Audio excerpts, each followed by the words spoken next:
Welcome to Noble nursing channel అండి. అందరూ ఎలా ఉన్నారు? బాగున్నారని అనుకుంటున్నానండి. సో రెగ్యులర్గా నా వీడియోస్ అన్నీ కూడా ఫాలో అవుతున్నారని అనుకుంటున్నాను. అండ్ అలాగే ఎవరైతే నా వీడియోస్ చూస్తున్నారో తప్పకుండా మీరు చూసే వీడియోస్ అన్నీ కూడా చూసిన కంటెంట్ అంతా కూడా ఒక చోట రాసుకోండి. సో ఒక చోట రాసుకోవడం వల్ల మీకు అది రివిజన్ టైంలో యూజ్ అవుతుందండి. సో కంటెంట్ అంతా ఒక చోట ఉండటం వల్ల మీరు ఎంత చదివారు, మీకు ఏ ఏ టాపిక్ అయినా అవగాహన ఉంది అనేది ఒక ఐడియా వస్తుందండి. సో ఎగ్జామ్స్ ఎగ్జామ్స్ నోటిఫికేషన్ పడిన తర్వాత కంటే రోజు మీకు టైం ఉన్నప్పుడల్లా ప్రతిరోజు ఒక 1 అవర్ కేటాయించడం అనేది వెరీ ఈజీ అండి. సో చాలాసార్లు నా ప్రతి వీడియోలో నేను ఈ మాట ఎందుకు చెప్తున్నానో మీరు అర్థం చేసుకోండి. సో ఎగ్జామ్ వచ్చినప్పుడు ఒకటేసారి చదువుదామా అని అనుకోవద్దు. సో నా వీడియోస్ కనుక మీకు హెల్ప్ఫుల్గా ఉన్నట్టయితే కనుక తప్పకుండా నా ఛానల్ని మీరు లైక్ చేయండి, షేర్ చేయండి అండ్ అలాగే సబ్స్క్రైబ్ చేసుకోండి. మీ ఫ్రెండ్స్ అందరికీ చెప్పండి. అండ్ నోట్స్ అయితే కంపల్సరీ రాసుకోండి. మీరు ఎన్ని ఎక్కువ క్వశ్చన్స్ని గ్యాదర్ చేయగలిగితే మీరు రాయబోయే కాంపిటేటివ్ ఎగ్జామ్ అనేది అంత ఈజీగా అటెంప్ట్ చేయగలరండి. సో ఎన్ని ఎక్కువ క్వశ్చన్ చాలామందికి నోటిఫికేషన్ రాగానే ఏ బుక్ చదవాలనేది పెద్ద డౌట్ ఉంటుంది. సో మీకు వీలైనన్ని క్వశ్చన్స్ మీరు గ్యాదర్ చేసి చదువుకోండి. సో ఆ బుక్ ఈ బుక్ ఫాలో అవ్వాలని లేదండి. సో ఈ మధ్యకాలంలో నెట్లో మనకి చాలా క్వశ్చన్స్ అనేవి అవైలబుల్గా ఉన్నాయి. సో వీడియోస్ చూసి అవన్నీ కూడా ఒక రోజుకు ఒక ½ అవర్ టు 1 అవర్ స్పెండ్ చేసి మీరు ఒక చోట రాసుకుంటే కనుక ఇది మీకు ఎంతగానో హెల్ప్ఫుల్ అవుతుంది. అండ్ నెక్స్ట్ ఈరోజు మనం మాట్లాడుకోబోయే టాపిక్ ఏంటంటే సో లిస్ట్ ఆఫ్ ఫౌండర్స్ లేదా father of nursing so related to health field అండి. అంటే లైక్ మనకి నర్సింగ్లో కానీ లేదా ఈ హెల్త్ ఫీల్డ్లో లైక్ ఆవిష్కరణలు కొన్ని ఉన్నాయండి. అంటే ఎవరు ఏం కనిపెట్టారు, ఎవరిని ఫాదర్ ఆఫ్ మైక్రోబయాలజీ అంటారు, ఎవరు ఫస్ట్ వ్యాక్సిన్ని కనిపెట్టారు. సో ఇలాంటి క్వశ్చన్స్ అనేవి ఈ మధ్యకాలంలో జరిగే ఎగ్జామ్స్లో రిపీటెడ్గా అడుగుతున్నాడు. సో ఇలాంటి క్వశ్చన్స్ అడిగే ఛాన్స్ ఉంది కాబట్టి సో దీనిపైన లైక్ ఒక వీడియోని నేను తయారు చేశానండి. ఇవన్నీ కూడా ఒక చోట రాసి పెట్టుకోండి, ఎంతో హెల్ప్ఫుల్గా ఉంటుంది. సో ఇవన్నీ కూడా మీకు యూజ్ అవుతాయని నేను ఆశపడుతున్నానండి. సో టాపిక్లోకి వెళ్ళిపోదాం. So founder of modern nursing అని ఎవరిని అంటారు, లేదా ఫౌండర్ ఆఫ్ నర్సింగ్ అని ఎవరిని అంటారు? సో ఫ్లోరెన్స్ నైటింగేల్ గారిని ఫౌండర్ ఆఫ్ నర్సింగ్ అని అంటారు. అండ్ అలాగే ఈవిడ్ని మనము లేడీ విత్ ద ల్యాంప్ అని కూడా పిలుస్తామండి. So who is known as lady with the lamp అని కూడా క్వశ్చన్ అనేది అడగడం జరుగుతుంది. సో దానికి కూడా ఆన్సర్ వచ్చేసి ఫ్లోరెన్స్ నైటింగేల్. అండ్ అలాగే ఈవిడ బర్త్డేనే May 12th మనందరము కూడా నర్సెస్ డేగా సెలబ్రేట్ చేసుకుంటాం. ఇది కూడా ఎగ్జామ్లో చాలా ఇంపార్టెంట్. సో నర్సెస్ డే ఎప్పుడు అంటే May 12th date important. And అలాగే ఫ్లోరెన్స్ నైటింగేల్ యొక్క జన్మదినాన్ని పురస్కరించుకొని దీన్ని మనం నర్సెస్ డే కింద సెలబ్రేట్ చేసుకుంటాము. ఇది చాలా ఎగ్జామ్స్లో అడిగినటువంటి క్వశ్చన్ అండి. నెక్స్ట్ క్వశ్చన్ వచ్చేసి బ్లడ్ గ్రూప్స్ని ఎవరు కనిపెట్టారు? Blood groups discovered by so Karl Landsteiner అనేటువంటి ఆయన బ్లడ్ గ్రూప్ని డిస్కవర్ చేశారండి. సో బ్లడ్ గ్రూప్స్ అంటే మీ అందరికీ ఐడియా ఉంటుంది. మనకి 4 రకాలైనటువంటి బ్లడ్ గ్రూప్స్ అనేవి అవైలబుల్గా ఉన్నాయి. ఏ, బి, ఏబి, ఓ. సో ఈ బ్లడ్ గ్రూపుల్ని కనిపెట్టినటువంటి ఆ వ్యక్తి ఈయనేనమాట, కరెల్ ల్యాండ్స్టైనర్. బ్లడ్ గ్రూప్స్తో పాటు ప్రతి వారి యొక్క బ్లడ్ పైన RH ఫ్యాక్టర్ ఉంటుంది అనేది కూడా కనిపెట్టినటువంటి ఆయన ఈయనే. సో ఎవరికైతే RH ఫ్యాక్టర్ ఉంటుందో వాళ్ళని పాజిటివ్స్ గాను, ఎవరికైతే ఉండదో వాళ్ళని నెగిటివ్స్ గాను పిలుస్తారు. A positive, B positive, AB positive, O positive. ఎవరికైతే ఉండదో వాళ్ళని నెగిటివ్గా అభివర్ణిస్తారనమాట. అండ్ నెక్స్ట్ క్వశ్చన్ వచ్చేసి పెన్సిలిన్ డిస్కవర్డ్ బై సో ఈ రోజుల్లో మనకి పెన్సిలిన్ అనేది ఒక యాంటీబయాటిక్. రకరకాల జబ్బులకి, రకరకాల ఇన్ఫెక్షన్స్కి మనం పెన్సిలిన్ని ఎంతగానో ఉపయోగిస్తున్నాము. సో ఈ పెన్సిలిన్ అనే దాన్ని ఎవరు కనిపెట్టారంటే అలెగ్జాండర్ ఫ్లెమింగ్ అనేటువంటి ఆయన ఈ పెన్సిలిన్ అనేటువంటి డ్రగ్ని కనిపెట్టారనమాట. సో ఈ రోజుల్లో ఇది మనకి ఎంతగానో ఒక పవర్ఫుల్ యాంటీబయాటిక్ కింద ఎంతగానో ఉపయోగపడుతుందండి. సో పెన్సిలిన్ని కనిపెట్టినటువంటి శాస్త్రవేత్త పేరు అలెగ్జాండర్ ఫ్లెమింగ్. ఇది చాలా ఎగ్జామ్స్లో ఈవెన్ జనరల్ ఎగ్జామ్స్లో కూడా రిపీటెడ్గా అడిగినటువంటి క్వశ్చన్ అనమాట. సో ఇప్పుడు కూడా మర్చిపోకండి, పెన్సిలిన్ అంటే ఇది ఒక పవర్ఫుల్ యాంటీబయాటిక్. ఈ పెన్సిలిన్ని కనిపెట్టినటువంటి శాస్త్రవేత్త పేరు Alexander Fleming. And next question వచ్చేసేటప్పటికి first vaccine is discovered by so ఈ ప్రపంచంలో ఫస్ట్ వ్యాక్సిన్ని ఎవరు కనిపెట్టారు? సో ఫస్ట్ వ్యాక్సిన్ని కనిపెట్టినటువంటి శాస్త్రవేత్త పేరు Edward Jenner. So Edward Jenner అనేటువంటి ఆయన ఫస్ట్ వ్యాక్సిన్ని కనిపెట్టాడు. ఆయన కనిపెట్టినటువంటి ఫస్ట్ వ్యాక్సిన్ ఏంటి అంటే కనుక స్మాల్ పాక్స్కి వ్యాక్సిన్ని కనిపెట్టాడు అనమాట. సో స్మాల్ పాక్స్కి వ్యాక్సిన్ కనిపెట్టాడండి. సో ఈయనే ఎడ్వర్డ్ జెన్నర్. అండ్ అలాగే ఈ ప్రపంచంలో మొట్టమొదటిసారిగా వ్యాక్సిన్ని ప్రవేశపెట్టింది కూడా ఈయనే. సో ఈ వ్యాక్సిన్స్ రావడం వల్ల ఈరోజు చాలామంది పిల్లల్లో మనము చాలా రకాలైనటువంటి ప్రాణాంతకరమైన వ్యాధులు రాకుండా చూసుకోగలుగుతున్నాం అనమాట. సో నెక్స్ట్ వచ్చేసి first polio vaccine discovered by. So మొట్టమొదటి పోలియో వ్యాక్సిన్ అనేది ఎవరు కనిపెట్టారు? సో మొట్టమొదటి పోలియో వ్యాక్సిన్ కనిపెట్టినటువంటి శాస్త్రవేత్త పేరు జోనస్ సాల్క్ అండి. సో జోనస్ సాల్క్ అనేటువంటి ఆయన మొట్టమొదటి పోలియో వ్యాక్సిన్ని కనిపెట్టారు. సో ఆయన కనిపెట్టినటువంటి పోలియో వ్యాక్సిన్ ఏంటంటే కనుక ఐపీవీ అంటే ఇన్యాక్టివేటెడ్ పోలియో వ్యాక్సిన్. సో అది కిల్డ్ వ్యాక్సిన్ అండి. సో ఇది ఇంజెక్షన్ రూపంలో ఇచ్చే వ్యాక్సిన్ అనమాట. దాని తర్వాత పోలియోకి ఇంకొక ఆయన కూడా కనిపెట్టారు, అది ఓరల్ పోలియో వ్యాక్సిన్ అండి. సో దాన్ని మనము ఓపీవీ అని అంటాము. ఇది లైవ్ వ్యాక్సిన్ అనమాట. సో ఫస్ట్ పోలియో వ్యాక్సిన్ కనిపెట్టినటువంటి ఆయన మాత్రం జోనస్ సాల్క్ అనమాట. సో సాల్క్ అంటే ఏంటి, సాబిన్ అంటే ఏంటి అని అడుగుతారు. సాల్క్ అంటే ఐపీవీ, సాబిన్ అంటే ఓపీవీ. ఇవి రెండు కూడా గుర్తుపెట్టుకోండి, చాలా ఎగ్జామ్లో అడిగినటువంటి క్వశ్చన్. అండ్ తర్వాత ఫాదర్ ఆఫ్ మైక్రోబయాలజీ అని ఎవరిని అంటారు? సో ఫాదర్ ఆఫ్ మైక్రోబయాలజీ అని ఎవరిని అంటారంటే లూయిస్ పాస్చర్ని ఫాదర్ ఆఫ్ మైక్రోబయాలజీ అని అంటారు. సో ఈ లూయిస్ పాస్చర్ అనేటువంటి ఆయన పాస్చరైజేషన్ అనేటువంటి మెథడ్ని కూడా కనిపెట్టాడండి. సో పాస్చరైజేషన్ అనేది మనము మైక్రోబయాలజీలో చదువుకుంటూ ఉంటాము. పాస్చరైజేషన్ అంటే పాలను శుద్ధీకరించే విధానాన్ని పాస్చరైజేషన్ అని అంటారనమాట.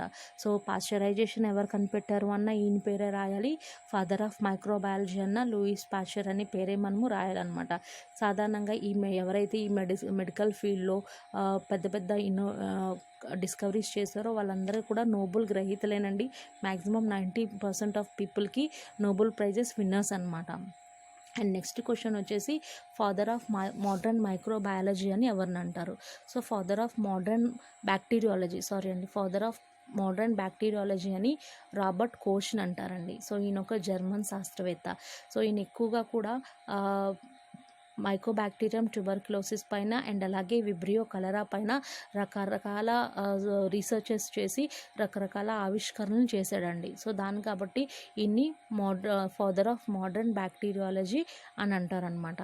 అసలు మర్చిపోకండి, కొంచెం కన్ఫ్యూజింగ్గా ఉంటాయి కానీ 1-2 సార్లు చదివితే కనుక మీకు ఈజీగా అనిపిస్తుంది. అండ్ అలాగే ఫాదర్ ఆఫ్ మెడిసిన్ అని ఎవరిని అంటారు? ఓవరాల్గా ఈ ప్రపంచంలోనే ఫాదర్ ఆఫ్ మెడిసిన్గా ఎవరిని పిలుస్తారంటే హిపోక్రేట్స్ని ఫాదర్ ఆఫ్ మెడిసిన్ గా పిలుస్తారండి. ఎందుకంటే పూర్వకాలంలో జబ్బులు అనేవి ఏవో పాపాలు చేయడం వల్ల వచ్చినాయి, లేదా ఏదో దురాత్మల వల్ల వచ్చినాయి అన్నట్లా నమ్మేవారు. కానీ హిపోక్రేట్స్ వచ్చిన తర్వాత జబ్బులు అనేవి పాపాల వల్లనో లేకపోతే ఏ దురాత్మల వల్లనో రావు, అవి ఏంటంటే దానికి ఒక ఫినామినా ఉంటుంది అని కనిపెట్టినటువంటి ఈయనే డిసీజ్ ప్రాసెస్ ఏంటి, ట్రీట్మెంట్ ఎలా ఉంటుంది, లక్షణాలు ఎలా ఉంటాయి, సో అలాంటి రీసెర్చ్లు అన్నీ కూడా చేసి ప్రతి డిసీజ్కి కూడా ప్రాసెస్ని ఈయనే కనిపెట్టాడు అనమాట. సో అందుకని ఈయన్ని మనము ఫాదర్ ఆఫ్ మెడిసిన్గా అభివర్ణిస్తూ ఉంటామండి. And next father of Indian surgery. So father of Indian surgery అని ఎవరిని అంటారు? సో ఇది చాలాసార్లు జనరల్గా కూడా అడిగినటువంటి క్వశ్చన్ అండి. జనరల్ అంటే బయట నర్సింగ్ కాకుండా వేరే అదర్ ఎగ్జామ్స్లో కూడా అడిగినటువంటి క్వశ్చన్. ఫాదర్ ఆఫ్ ఇండియన్ సర్జరీ అని ఎవరిని అంటారంటే సుశ్రుత్ని ఫాదర్ ఆఫ్ ఇండియన్ సర్జరీ అని అంటారనమాట. సో ఈయన్నే ఫాదర్ ఆఫ్ ప్లాస్టిక్ సర్జరీ అని కూడా అంటారండి. ఎందుకంటే పూర్వకాలంలోనే ఈయన సర్జరీస్కి బాగా పేరుగాంచినటువంటి ఒక డాక్టర్ అనమాట. సో అందుకని సుశ్రుత్ అనే పేరు గుర్తుపెట్టుకోండి. మన ఇండియాలోనే ఈయన ఒక సర్జరీకి సంబంధించినటువంటి వ్యక్తి అనమాట. అంటే సర్జరీస్ అప్పట్లోనే ప్లాస్టిక్ సర్జరీస్ చేశాడంటే ఎంత గ్రేటో అర్థం చేసుకోండి. అండ్ అలాగే నెక్స్ట్ క్వశ్చన్ వచ్చేసి ఫాదర్ ఆఫ్ ఎపిడమియాలజీ అని ఎవరిని అంటారు? సో ఫాదర్ ఆఫ్ ఎపిడమియాలజీ అని జాన్ స్నోని ఫాదర్ ఆఫ్ ఎపిడమియాలజీగా అభివర్ణిస్తారండి. సో ఈ ఎపిడమియాలజీ అంటే మీకు తెలుసు కదండి. సో ఒక వ్యక్తికి ఏదైనా ఒక జబ్బు రావడానికి గల కారణం ఏముంటుంది? సో ఏజెంట్, హోస్ట్, ఎన్వైరన్మెంట్, ఈ మూడిట్లో కూడా ఏదైనా తేడా జరిగితే కనుక ఆ వ్యక్తికి అంటే మ్యాన్కిను మ్యాన్కి ఏజెంట్కి హోస్ట్కి మధ్యలో ఎన్వైర్న్మెంట్ అనేది ఈక్వల్ అవ్వాలండి. సో ఎన్వైర్న్మెంట్లో ఏదైనా తేడా జరిగినప్పుడు సో మానవులకి రకరకాల జబ్బులు అనేవి వస్తూ ఉంటాయి అన్నమాట. సో దాన్ని ఈయన ఎక్కువగా స్టడీ చేశారండి. సో బయట ఉండేటువంటి వాతావరణం, బయట ఉండేటువంటి ఈ హైజీన్ ఇవన్నీ కూడా మన పైన ఎలాగా చూపిస్తాయి, ఎలాగ ప్రభావం చూపిస్తాయి అనేది ఈయన కనిపెట్టారు కాబట్టి ఈయన్ని ఫాదర్ ఆఫ్ ఎపిడమియాలజీ అని అంటారు. తర్వాత ఫాదర్ ఆఫ్ ఇండియన్ మెడిసిన్ అని ఎవరిని అంటారు? So father of Indian medicine అని ఎవరిని అంటారంటే చరక్ని ఫాదర్ ఆఫ్ ఇండియన్ మెడిసిన్ అని అంటారండి.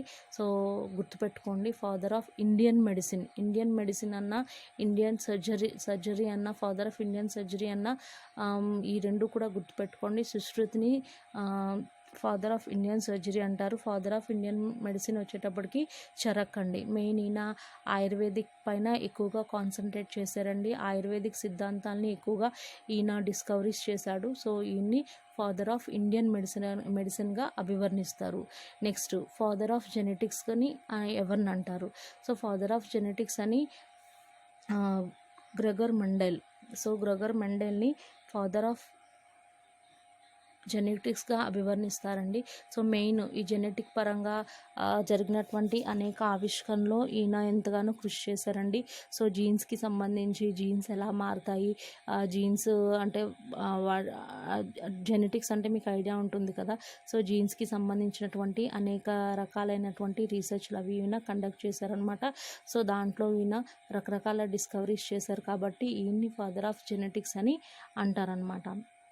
ఈ క్వశ్చన్స్ అన్నీ కూడా ప్రీవియస్ ఎగ్జామ్స్లో బాగా అడిగినటువంటి క్వశ్చన్స్ అండి. అండ్ తర్వాత వచ్చేసి సైకో అనలైటికల్ థియరీ.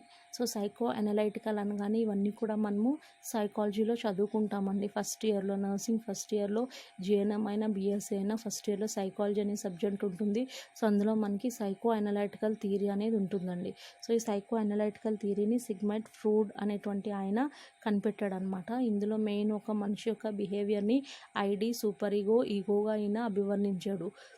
సో ఈ సైకో అనలైటికల్ థియరీని సిగ్మండ్ ఫ్రూయిడ్ అనేటువంటి ఆయన డిస్కవరీ చేశాడనమాట. సో ఇది చాలాసార్లు చాలా ఎగ్జామ్లో సైకో అనలైటికల్ థియరీ ఉంటుందండి. అండ్ తర్వాత దీని తర్వాత సైకో సోషల్ థియరీ కూడా ఉంటుందండి. సో ఈ రెండు కూడా ఇంపార్టెంట్, కన్ఫ్యూజ్ అవ్వద్దు. అనలైటికల్ థియరీ అనే దాన్ని సిగ్మైడ్ వివరించాడండి. అండ్ అలాగే సైకో సోషల్ థియరీని ఎరిక్సన్ అనేటువంటి శాస్త్రవేత్త దీన్ని వివరించాడనమాట.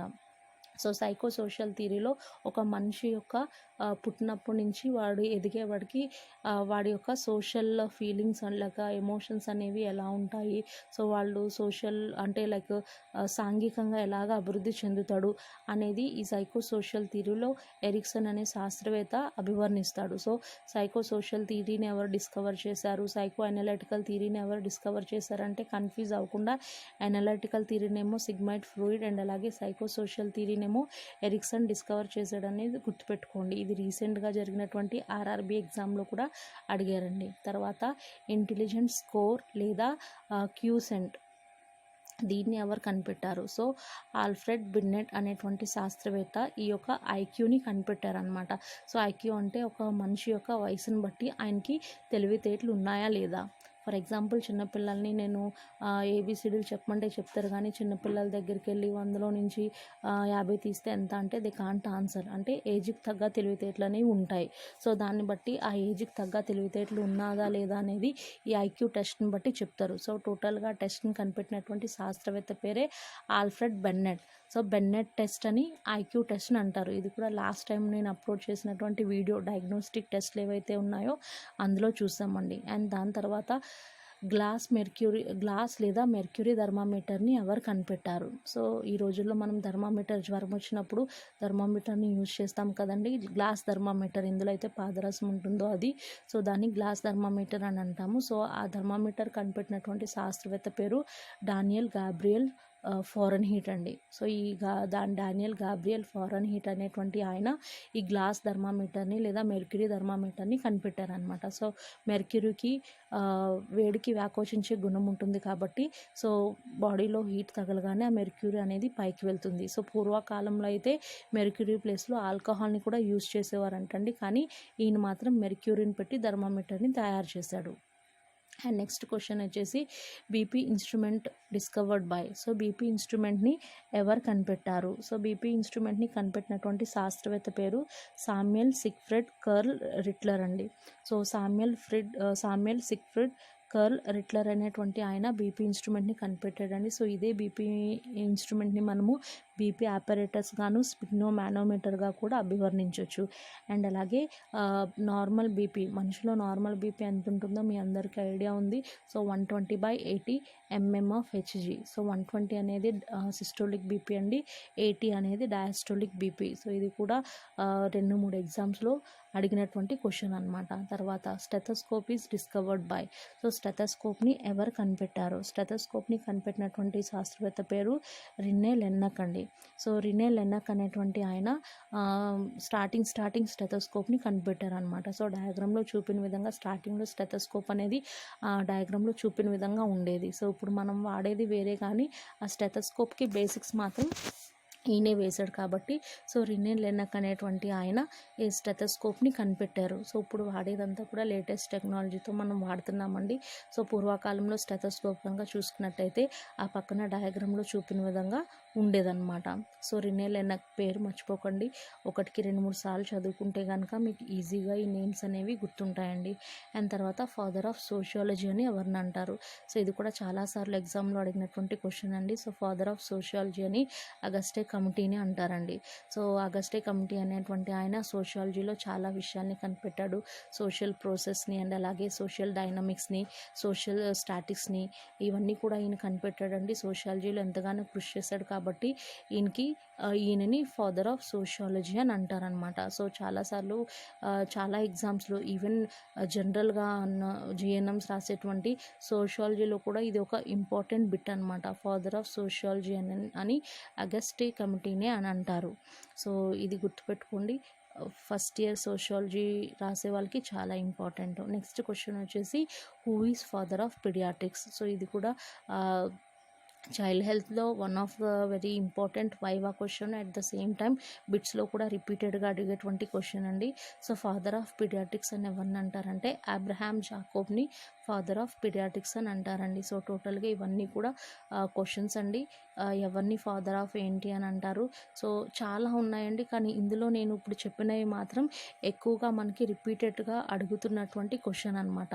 సో ఈ ఫాదర్ ఆఫ్ పీడియాట్రిక్ అని అబ్రహాం జాకోబ్ని అంటారు. ఈయన మెయిన్ చిన్నపిల్లలకి, అంటే పెద్దోళ్ళకి ఇచ్చే ట్రీట్మెంట్ వేరే ఉంటుంది, చిన్నపిల్లల్ని చూసే విధానం వేరే ఉంటుంది. సో చిన్నపిల్లల్ని ఎలా ట్రీట్ చేయాలి, చిన్నపిల్లలకి ఎలా కేర్ ఇవ్వాలనేది ఈయన ఎక్కువగా పిల్లల విషయంలో అనేక రీసెర్చ్లు చేశారు కాబట్టి ఈయన్ని ఫాదర్ ఆఫ్ పీడియాట్రిక్స్ అని అంటారు.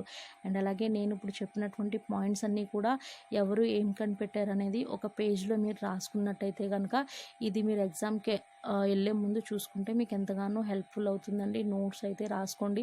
ఏదో సింపుల్గా విన్నాయి మర్చిపోయే అవకాశం ఉంటుంది, రాసుకున్నాయి మర్చిపోయే అవకాశం ఉండదండి. రాసుకున్నాయి టైం ఉన్నప్పుడల్లా ఒకసారి చూస్తూ ఉండండి. సో నోటిఫికేషన్ పడకముందు టైం ఉన్నప్పుడల్లా మీరు ప్రిపేర్ అవ్వండి. వీలైనన్ని ఎక్కువ క్వశ్చన్స్ గ్యాదర్ చేయడానికి ట్రై చేయండి. అండ్ అలాగే నా వీడియోస్ కనుక మీకు నచ్చినట్టయితే తప్పకుండా వీడియోస్ని లైక్ చేయండి, షేర్ చేయండి మీ ఫ్రెండ్స్కి. అండ్ అలాగే నా ఛానల్ని మీరు సబ్స్క్రైబ్ చేసుకోండి.